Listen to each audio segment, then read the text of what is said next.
The emergency room doors exploded open. Dr. Nina Carter stormed through, her designer heels clicking like gunshots on the sterile floor. Blood, fresh blood on the gurney rushing past. Her blood, her daughter's blood. "Where is she?" Nina's voice cut through the chaos. "Where is my daughter?" A nurse pointed toward Trauma Bay 3. Nina ran, her medical coat billowing behind her like wings. She'd delivered babies in this hospital, saved lives in these halls, but nothing prepared her for this. Alicia lay motionless on the bed, 18 years old, honor student, future lawyer, now tubes down her throat, machines keeping her alive, her beautiful face swollen beyond recognition, purple bruises mapping a story of violence across her dark skin. "Dr. Carter." The attending physician touched her shoulder gently. "I'm so sorry. The damage is extensive. Brain swelling, internal bleeding. She might not—" "Don't!" Nina's hand shot up. "Don't you dare finish that sentence." The doctor hesitated. "The police are here. They want to talk to you about what happened." Nina turned slowly. 2 uniformed officers stood in the doorway. Young, white, nervous. One kept touching his holster. The other avoided eye contact. "Ma'am, we need to ask about your daughter's activities tonight. She was found unconscious after resisting—" "Get out!" Nina's voice dropped to a whisper, deadly quiet. "Get out before I do something we'll both regret." They shuffled away. Nina collapsed into the chair beside Alicia's bed, took her daughter's limp hand, still warm, still her baby. A nurse approached quietly. Hispanic woman, kind eyes. She leaned close, whispered, "Dr. Carter, I wasn't supposed to see this, but—" She glanced around nervously. "Your daughter was brought in by 2 officers, badge numbers 743 and 916. They said she resisted arrest, but what? There was so much blood, and they were laughing. I heard them laughing." Nina's whole body went still. The monitors beeped steadily. Outside, rain began to fall. "Names," Nina said. "I need their names." "Officers Bradley Cooper and Mike Harrison. Dr. Carter, please be careful. These men just made the biggest mistake of their lives." 6 hours earlier, Alicia Carter sat on her grandmother's porch, golden sunset painting the Brooklyn neighborhood in warm light. She held her phone up, grinning at the screen. "Mom, you're frozen again. Your hospital Wi-Fi is trash." On the video call, Nina laughed. "Sorry, baby. How's Grandma?" "Good. Making her famous peach cobbler. She says hi. Tell her I'll stop by Sunday. Listen, I might be late tonight. Emergency surgery. You staying there or heading home?" "Heading home soon. Just waiting for the cobbler to cool. Mom, I got into Columbia pre-law." Nina's face lit up. "Baby, why didn't you tell me earlier?" "Wanted to surprise you in person. Following in your footsteps. Right. Better than mine.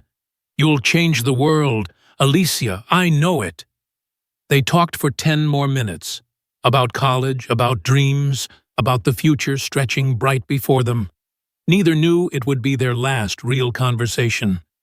Alicia ended the call, tucked her phone away. The street was quiet, peaceful. She stood to leave, pulling her Columbia University hoodie tight against the evening chill. That's when the patrol car rolled up. 2 officers emerged fast, too fast. Bradley Cooper, 6'3", built like a linebacker. Mike Harrison, shorter but meaner, hand already on his weapon. "You, stop right there." Alicia froze. "Officers, is something wrong?" Cooper approached aggressively. "What are you doing in this neighborhood? I live here. My grandmother lives right there." She pointed to the house. "Sure she does." Harrison circled behind her. You match the description of a robbery suspect. 5'6", black female, gray hoodie. That's half of Brooklyn. Alicia's voice shook. I didn't do anything. I was just visiting. Hands behind your back.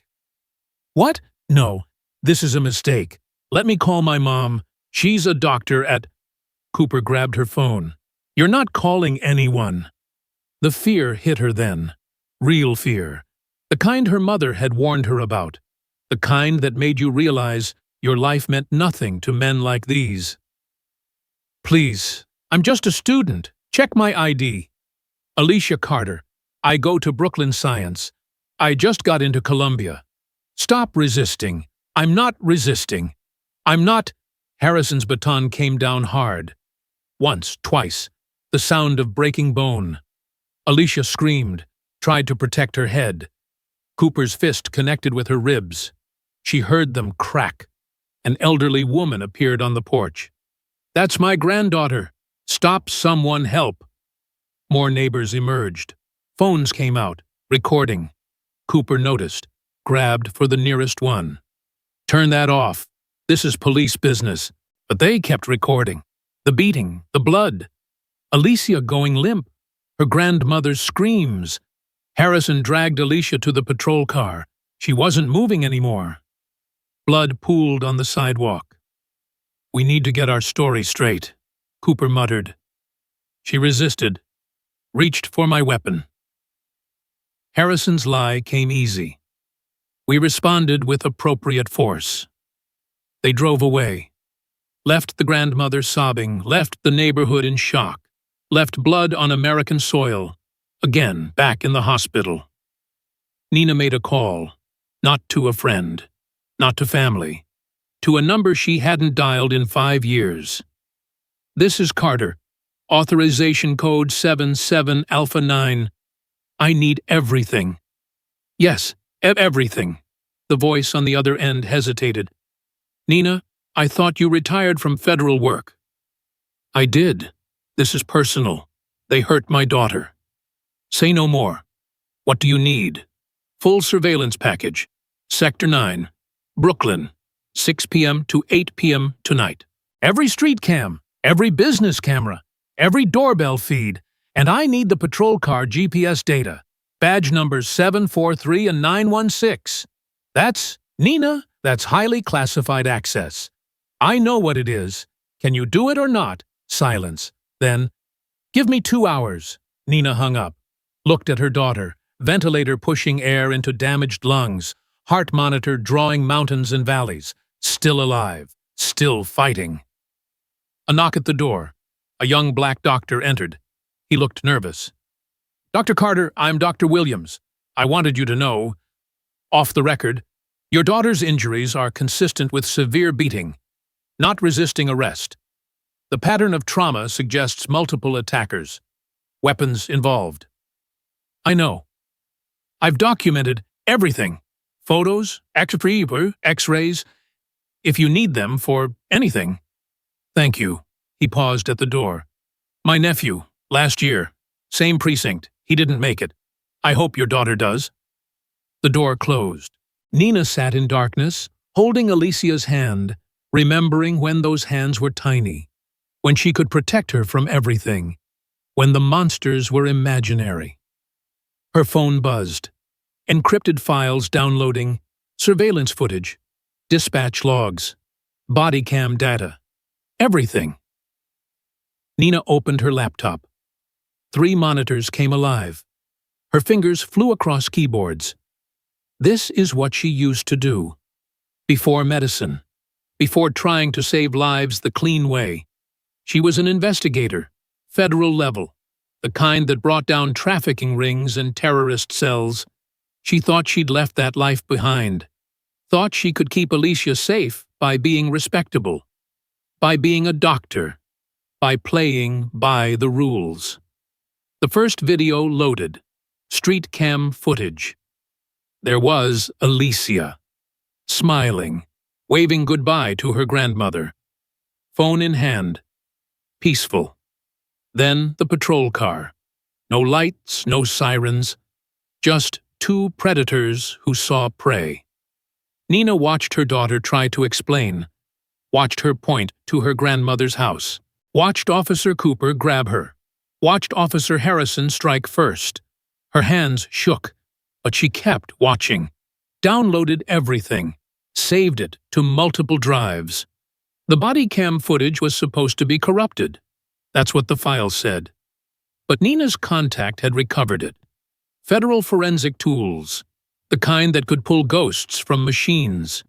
She clicked play. Cooper's voice, "Look at this one. College girl. Thinks she's special." Harrison laughing, "They all do, until they learn." The camera showed Alicia on the ground, unconscious, blood spreading. Cooper, "Maybe we went too far." Harrison, "Nah, they never believe them anyway. Say she had drugs. Say she pulled a knife. Same story. Always works." Cooper, "What about witnesses?" Harrison, "What witnesses? I didn't see any witnesses." "Did you?" They laughed, while her baby lay dying. They laughed. Nina saved the file, backed it up, sent encrypted copies to 3 different servers. Her phone rang. Unknown number. "Dr. Carter, this is Detective Morris, Internal Affairs. I heard about your daughter. I'm so sorry. If you have a moment, I'd like to—" "Room 307. Bring a laptop. And, Detective, come alone." 20 minutes later, Detective Morris arrived. Black woman, 40s, hard eyes that had seen too much. "Dr. Carter, I've been investigating Officers Cooper and Harrison for months. 17 complaints, all buried, all victims too scared to pursue charges. Your daughter, my daughter is going to be their last victim." Nina turned her laptop around. Hit play. Morris watched. Her face changed. Anger. Disgust. Then something else, hope. "This is... How did you get this?" "Never mind. I don't want to know. Dr. Carter, with this evidence..." "I want more than evidence. I want the whole system exposed. Every cover-up, every buried complaint, every family suffering in silence." Morris nodded slowly. "There's a reporter, Maria Santos. She's been investigating police brutality for years. Trustworthy. Fearless. With your permission? Do it." Within hours, the footage went viral. Not just social media. Major news networks. CNN, MSNBC, Fox. Everyone. The videos showed everything. The peaceful conversation with her grandmother. The sudden attack. The beating, the laughter. America watched its children being hunted. Again, protests erupted overnight. Not just in Brooklyn, across the nation. Justice for Alicia. Justice for all the Alicias whose stories never made the news. Nina didn't see any of it. She stayed beside her daughter, holding her hand, whispering memories. "Remember when you were 6? You wanted to be a superhero. Save everyone. I told you lawyers were real-life superheroes. You said, 'Then I'll be the best superhero lawyer ever.' You will be, baby. You will be." The next morning, federal agents descended on the precinct. Not local FBI, Department of Justice, Civil Rights Division. The kind of agents who only showed up when the government wanted to make examples. Chief of Police Raymond Burke stood behind his desk. 60 years old, 30 on the force. Never seen anything like this. "You can't just take over my precinct." Agent Sarah Coleman, lead investigator, placed a stack of files on his desk. Section 10,241. Deprivation of rights under color of law. Your officers brutalized an innocent teenager. We have video evidence. Body cam footage you reported as corrupted. 17 prior complaints you personally buried. "I don't know what you're talking about." Nina entered then. Power suit, briefcase. Not the grieving mother. The prosecutor she used to be. "Chief Burke, I'm Dr. Nina Carter, former federal investigator, current civil rights attorney, and the mother of the girl your officers tried to murder." Burke's face went pale. I'm sorry for what happened, but no." Nina's voice cut like glass. "No apologies. No excuses. You fostered a culture of violence, protected predators, enabled brutality, and now you'll face consequences." She opened her briefcase. "Lawsuit against the department, $50 million. Lawsuit against you personally, $10 million. Criminal charges for obstruction of justice, conspiracy to violate civil rights, and that's just the beginning." "You can't prove—" Nina pulled out a tablet. Hit play. Audio recording. Burke's voice. "I don't care what those two cowboys did. They're good cops. Make it go away, like always." The chief collapsed into his chair. "Every conversation in this building is recorded," Nina said. "You should know that, but you got comfortable, sloppy, thought you were untouchable." Agent Coleman stepped forward. "Raymond Burke, you're under arrest. You have the right to remain silent." They led him out in handcuffs, past his officers, past the media circus outside. The mighty had fallen. Cooper and Harrison were already in federal custody. Denied bail. The videos had made them the most hated men in America. Their lawyers had quit. Even their union had abandoned them. Nina stood in the precinct lobby. Officers avoided her gaze. Some looked ashamed, others angry. She didn't care about their feelings. "Listen carefully," she announced. "Every single one of you has a choice. Come forward now about the corruption you've witnessed, or be swept up in the investigation. This is your only chance." Within hours, 12 officers had contacted Internal Affairs. The blue wall of silence, cracking. That evening, Nina returned to the hospital. Maria Santos was there, the reporter. "Dr. Carter, the story has gone global. The president just announced a federal review of police practices nationwide. Congress is fast-tracking new legislation. Your daughter, she's changing of everything. She always wanted to change the world." Nina's voice broke. "I just wish she could see it." Maria left. Nina sat beside Alicia again, the machine still beeping, still breathing for her, still fighting. A nurse entered, the same one from the first night. "Dr. Carter, there's someone here to see you." An elderly woman shuffled in, Alicia's grandmother, eyes red from crying. "Nina, my baby, is she—" They embraced. 2 generations of black women, too familiar with this pain. "She's strong, Mama Grace, like you taught her. I saw everything. Recorded some of it on my phone. They beat my grandbaby like she was nothing, like her life didn't matter. It matters. She matters. And they'll pay for what they did." They sat together. 3 generations of fighters, even unconscious. Alicia was fighting, her body refusing to give up, her spirit unbroken. Days passed. The trials began.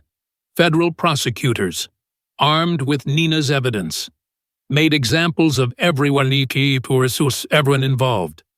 Cooper and Harrison faced attempted murder charges. Life sentences looming.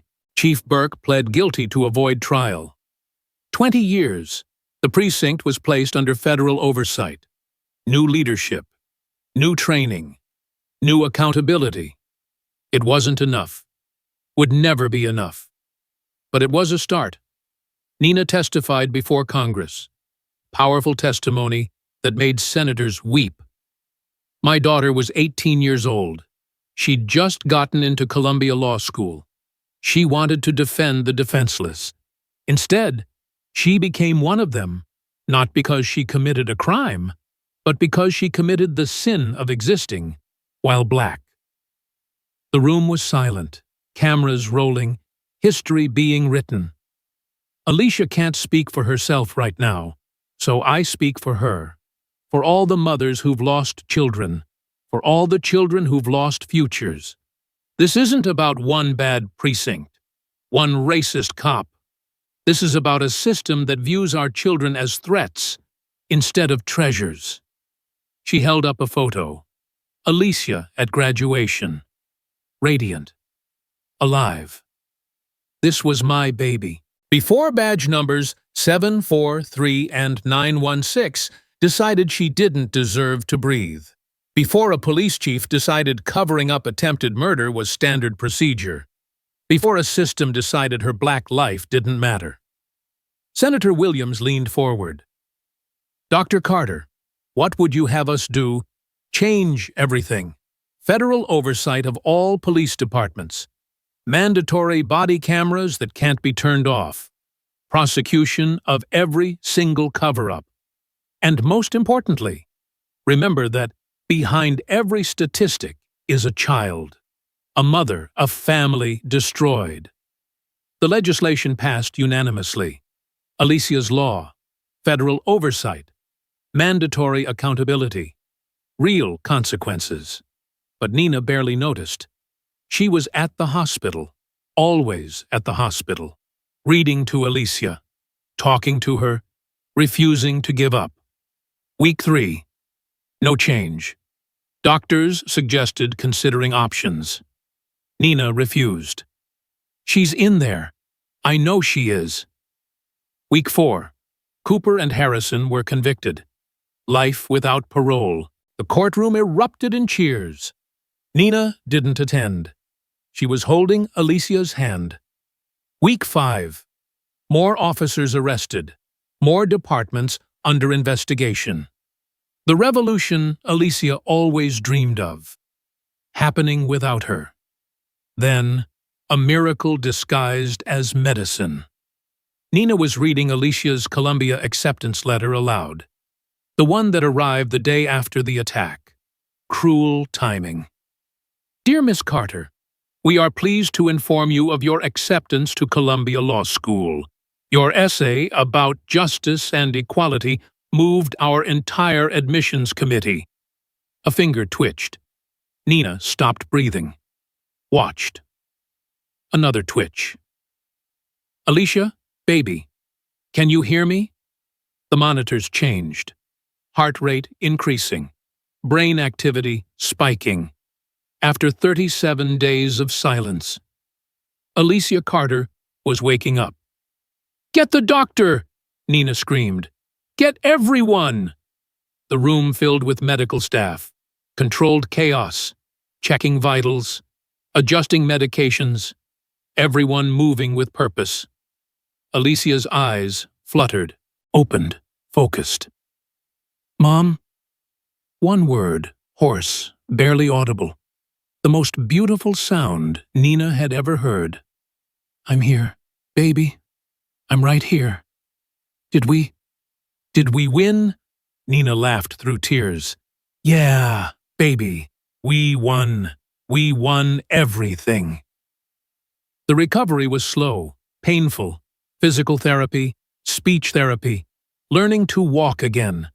But Alicia had inherited her mother's fighter spirit, her grandmother's resilience, her ancestors' refusal to break. 6 months later, Alicia Carter walked into Columbia Law School, slowly, with a cane, but walking. Hundreds of students applauded. They knew her story. Everyone knew her story. Professor Chen addressed the incoming class. Ladies and gentlemen, you are here to learn the law, but one of you has already changed it. Miss Carter, would you like to say something? Alicia stood carefully, faced her classmates, future lawyers, future fighters. They tried to kill me because I was black and breathing. They failed. Now I'm black and breathing at Columbia Law, and I'm going to spend every breath fighting for those who can't fight for themselves. Standing ovation, not for the victim she'd been, for the warrior she'd become. Nina watched from the back. her baby girl, broken but not beaten, wounded but not defeated. Everything they'd tried to destroy, stronger than before. After class, they walked together, mother and daughter, survivors. "Mom, I've been thinking, when I graduate, I want to start a practice together. Carter and Carter, taking down corrupt cops, defending the defenseless. Baby, you don't have to follow my path. I'm not following, I'm leading, and you're going to help me." They reached the subway, descended the steps. Just two more black women navigating America. But different now, dangerous now, armed with law degrees and unbreakable spirits. A year later. Carter and Carter opened their doors. The waiting room filled immediately. Families with stories, videos, evidence of brutality. Looking for justice. Looking for hope. Alicia took each case personally, fought each battle fiercely, won more than she lost, changed lives, changed laws, changed the world, one case at a time. Cooper wrote her a letter from prison. She never opened it. Harrison tried to appeal. She testified against him, made sure he stayed buried. Chief Burke died in federal prison. Heart attack, they said. Nina felt nothing. Another monster gone. Too many more remaining. But they kept fighting. Mother and daughter, law firm and movement. Every victory dedicated to that night in Brooklyn, when they tried to silence a voice and created a roar instead. 5 years later, President Williams signed the National Police Accountability Act. Comprehensive reform. Federal oversight. Real consequences. Nina and Alicia stood in the Oval Office, watching history. "This wouldn't have happened without you," the president said. "Without your sacrifice." "And it shouldn't have required our sacrifice," Alicia replied. "But since it did, we made it count." They returned to Brooklyn, to the neighborhood where it all started. Alicia's grandmother's house. The bloodstains long since washed away, but the memory permanent. "You know what I think about sometimes?" Alicia asked. "That video call, our last normal conversation. You told me I'd change the world." "You did, baby, you did." "No, Mom, we did, together." They stood on that porch, where brutality had tried to break them, where instead it had forged them into weapons against injustice. Mother and daughter, lawyers and warriors, proof that sometimes the hunted become the hunters, and the system that tried to destroy them becomes their greatest victory. The sun set over Brooklyn, painting the sky in shades of justice. Tomorrow would bring new cases, new battles, new victories. But tonight, they were just family, survivors, winners. And in every police precinct in America, officers thought twice, remembered the name Alicia Carter, remembered what happened when they thought black lives didn't matter. They mattered. They fought back. And they won. Justice is not a destination. It's a journey. And the Carter women. They were just getting started. The phone rang at 3:27 a.m. Nina grabbed it instantly. Lawyer's instinct. Calls at this hour meant someone was dead, dying or detained. "Carter and Carter Law Firm." "They took my son," the woman's voice cracked. "Just like your daughter, but this time, they made sure there were no cameras." Nina sat up. "Where are you, Queens? My boy Marcus, 16. They said he robbed a store. He was at Bible study. 20 witnesses. They don't care. We'll be there in 30 minutes. Alicia was already up, dressed, ready.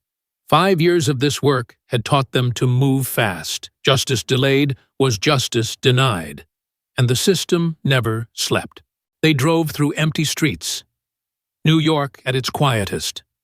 most dangerous. When darkness hid badges and brutality. Mom, something feels different about this one. I know. They're adapting, learning from our victories. The precinct was the 123rd. Known for corruption even among corrupt precincts, Nina had been building a case against them for months. Now, they'd made it personal. Inside. Chaos disguised as order. Officers moving with purpose. Destroying evidence. Nina knew. She'd seen this dance before. We're here for Marcus Washington, Alicia announced. The desk sergeant smirked. White, 50s, dead eyes. No Marcus Washington here. Then you won't mind if we check your booking logs. Nina placed a court order on the desk. Judge Stevens signed this 10 minutes ago. The smirk faded. Wait here. He disappeared, returned with Captain Frank Morrison, the real power in this precinct. 6'5", 300 pounds. Killer's smile. Ladies, bit early for visiting hours. Where's Marcus Washington? Alicia stepped forward, cane steady, voice steadier. Who we process lots of people. Hard to keep track. Nina pulled out her phone. Then let me refresh your memory. Marcus Washington, 16, 5'8", black. Last seen being forced into Unit 739. Your unit. Captain. Morrison's facade cracked slightly. You're fishing. I'm hunting, and I just caught something interesting. Nina turned her phone around. Traffic cam footage. Your unit. Marcus in the back. Timestamp 93 minutes ago, so I'll ask again. Where is he? The precinct went quiet, every officer watching, waiting. The Carter women had taken down bigger men than Morrison, but never on his turf, never without backup. Lawyers here asking about some kid, Morrison called out. Anyone know anything? Silence, blue wall intact. Then, a scream, muffled, from the basement.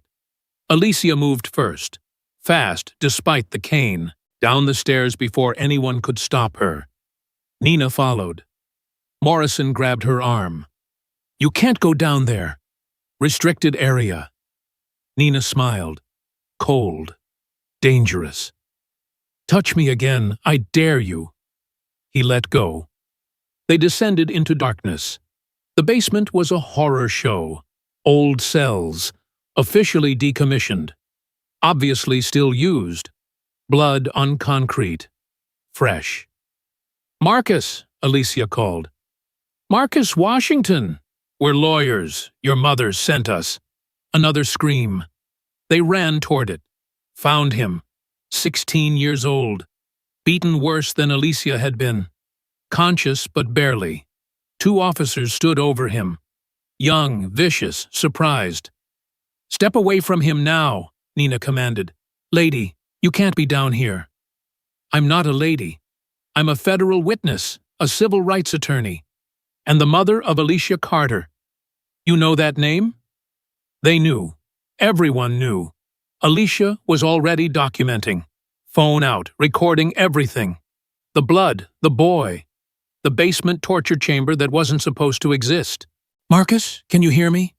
We're getting you out. He nodded weakly. They said no one would believe me. We believe you, Nina said, and we're going to make them pay. Morrison appeared with 6 more officers. You're trespassing. Leave now or be arrested. Arrest me. Alicia stepped between them and Marcus. Please, make my whole career. Federal attorney arrested, trying to save tortured teenager. The headlines write themselves. Standoff. Seconds stretching like hours. Then Marcus started seizing. He needs a hospital now, Nina shouted. He's faking, Morrison said. The seizure intensified. Foam at his mouth. Body convulsing. He's dying, Alicia screamed. You're killing him. She called 911. Emergency at the 123 precinct. Teenager having seizure. Officers refusing medical help. Need ambulance now. Morrison grabbed for her phone. She swung her cane, connected with his knee. He dropped. That's assault. That's self-defense. All on video. Try me. Sirens approaching. The cavalry, but also witnesses. Morrison had to choose. Let them save Marcus and expose the basement, or stop them and face murder charges. He chose wrong. Lock it down. No one in or out. His officers hesitated. The Carter women had ended careers, entire precincts. This felt like suicide. I said, lock it down. They moved to obey, but Alicia was already live streaming. Facebook, Instagram, Twitter, everything. America, watch this, right now. Queens, Precinct 123. Captain Frank Morrison, preventing medical care for a dying teenager. Watch what happens when we try to save him. Thousands watching, then tens of thousands. The internet awakening to fresh horror. The EMTs arrived, banged on the locked doors. Morrison's men held firm. On the floor, Marcus stopped seizing, stopped breathing. Nina dropped to her knees, started CPR. Her daughter keeping the camera steady, broadcasting attempted murder live. Come on, Marcus, fight. Your mother's waiting. Fight, compressions, breathing, nothing. Let them in, one young officer cracked. He's dying. Hold the line, Morrison screamed. But the line was breaking. Officers stepping aside. Humanity overcoming orders. The doors opened. EMTs rushed in, pushed Nina aside. Professional lifesavers taking over. We got a pulse, weak but their move. They loaded Marcus onto a stretcher, raced for the ambulance. Alicia followed, still recording. Nina faced Morrison. You just ended yourself, your precinct, your entire network. I know about the others, the basement rooms in 12 precincts, the off-the-books interrogations, all of it. Morrison lunged, 200+ pounds of rage. Nina sidestepped, used his momentum, sent him into the wall.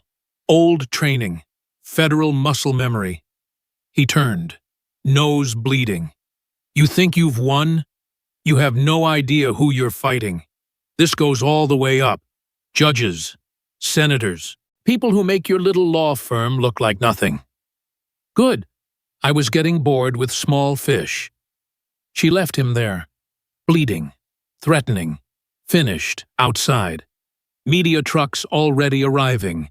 The live stream had gone mega viral.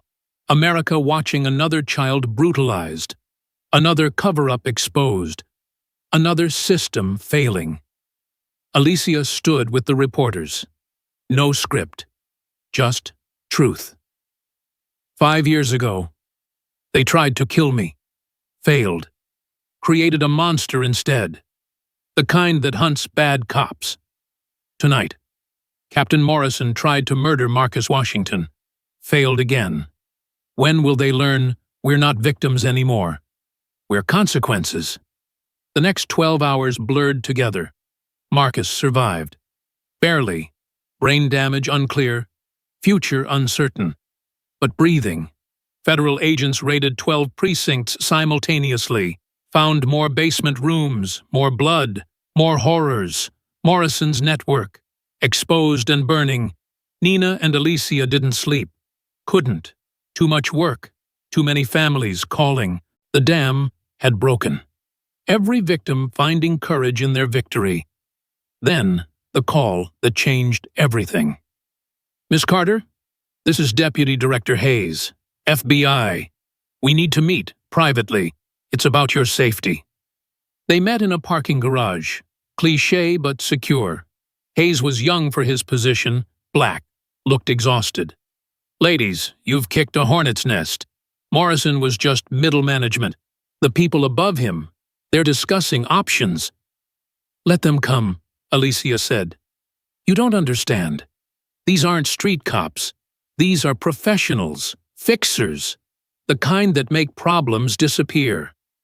Nina studied him. You're scared. Why? Because I've seen their work. Lawyers who got too close, journalists who asked too many questions.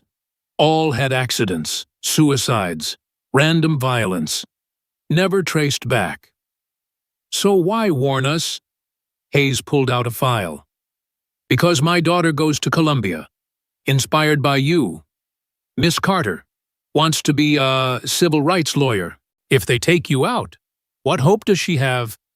The file contained names, photos, a conspiracy mapped in blood and badges, bigger than they'd imagined, deeper than they'd dared dig. This is enough to bring down half the NYPD, Alicia whispered, and get you killed tonight. They're voting now, whether you're worth the risk of elimination. Then we'd better move fast. They spent the night uploading everything, every file, every name, every crime, not to one source, to hundreds, journalists worldwide, human rights organizations, foreign media beyond America's reach. By dawn, the story had exploded globally. The United Nations demanding investigations, International Criminal Court offering assistance. America's police corruption exposed on every continent. Morrison arrested, federal custody, no bail. But bigger names were falling. Deputy commissioners, union presidents, politicians who'd protected the protectors. Nina and Alicia sat in their office, exhausted, triumphant. Targets. We should disappear for a while, Nina suggested. Let things cool down. No. Alicia stood, walked to the window. Marcus is still in the hospital. 53 other cases waiting. We run now. They win. They might kill us. They've been killing us. Only difference now is we're killing back. Legally. Permanently. The phone rang. Unknown number. Carter and Carter. You don't know me. Male voice. Scared. I'm a cop. 20 years. I've seen things, done things. I want out, want to testify. But I need protection. Come to our office, Nina said. No, they're watching. Meet me at gunshot. Phone clattering. Silence. They looked at each other. The war had escalated. But they didn't run, didn't hide. Went to court that afternoon. Won 3 cases. Sent 2 more corrupt cops to prison. Business as usual for the Carter women. That night, Alicia visited Marcus. He was awake, damaged but alive. They said you saved me, he whispered. No, you saved yourself. By surviving. By letting us find you. Every survivor saves the next one. Will I be okay? Different, but okay. I promise. She showed him her cane, her scars, her law degree. They tried to end me too. Instead, they created their worst nightmare. Someone who survived. Someone who remembers. Someone with a law degree and nothing left to lose. Marcus smiled through the pain. When I get out, can I intern at your firm? Kid, when you get out, you can run it. Outside, federal marshals waited. Hayes had insisted on protection, just for tonight. He'd said, until the voting was done, until the fixers decided their fate. But Nina and Alicia knew better. The voting would never end. The threats would never stop, because they'd committed the unforgivable sin of winning while black, of turning pain into power, of refusing to break. They rode home in silence, mother and daughter, partners in justice, knowing tomorrow would bring new battles, new cases, new attempts to silence them. The marshal's radio crackled. All clear at the destination. No visible threats. No visible threats. The invisible ones were what worried Nina. Their apartment building loomed ahead. Home, sanctuary, target. "Mom," Alicia said quietly, "whatever happens, it was worth it. Nothing's happening. We're going to die, old ladies, in bed, surrounded by the cops we put away." They laughed. Dark humor for dark times. The elevator ride felt eternal. Every floor a potential ambush. But they made it. Home safe. Another day survived. Nina poured wine. Alicia collapsed on the couch. CNN playing softly. Their faces on screen again. Heroes to some. Enemies to others. "Remember when we just wanted justice for me?" Alicia asked. "We got it." "No, we got revenge." Justice would be never needing revenge. Justice would be Marcus never meeting that basement. Justice would be children coming home safe. Then we keep fighting until justice and reality meet. Alicia raised her glass. "To the war we didn't choose. To the war we're winning." They clinked glasses, mother and daughter, survivors and warriors. The system had created its own destroyers, and every corrupt cop in America knew their names. Tomorrow, Marcus would take his first steps. Tomorrow, 12 more families would call. Tomorrow, the fixers would vote again. But tonight, the Carter women were alive. Tonight, they were winning. Tonight, justice had a law firm, a live stream, and absolutely nothing left to lose. The war wasn't over. Might never be. But every basement exposed. Every corrupt cop caged. Every Marcus saved. That was victory. Small, painful, necessary. In her bedroom. Alicia pulled out the letter. The one from Cooper. Still unopened after 5 years. She almost threw it away again, then curiosity won. Inside, one line, "I created you. Remember that." She laughed, crumpled it up, tossed it away. He was wrong. He hadn't created her. He'd revealed her. The warrior was always there. Waiting. He just gave her a reason to wake up. And now she was awake. Armed with law degrees and live streams. Hunting the hunters. The nightmare of every badge that thought brutality was birthright. Her phone buzzed. Another case. Another family. Another chance to prove Cooper wrong. They hadn't created her. They'd unleashed her. And God help them all. She was just getting started. The phone kept ringing. 3 calls became 30. 30 became 300. Each ring a family desperate for hope. Each case a chance to dismantle the system that had tried to destroy them. Nina appeared in the doorway. "Ready for tomorrow?" Alicia stood, steadying herself with the cane that had become her weapon. "I was born ready. They just didn't know it yet." Together, they faced the dawn, mother and daughter, survivors and warriors. The revolution had only just begun.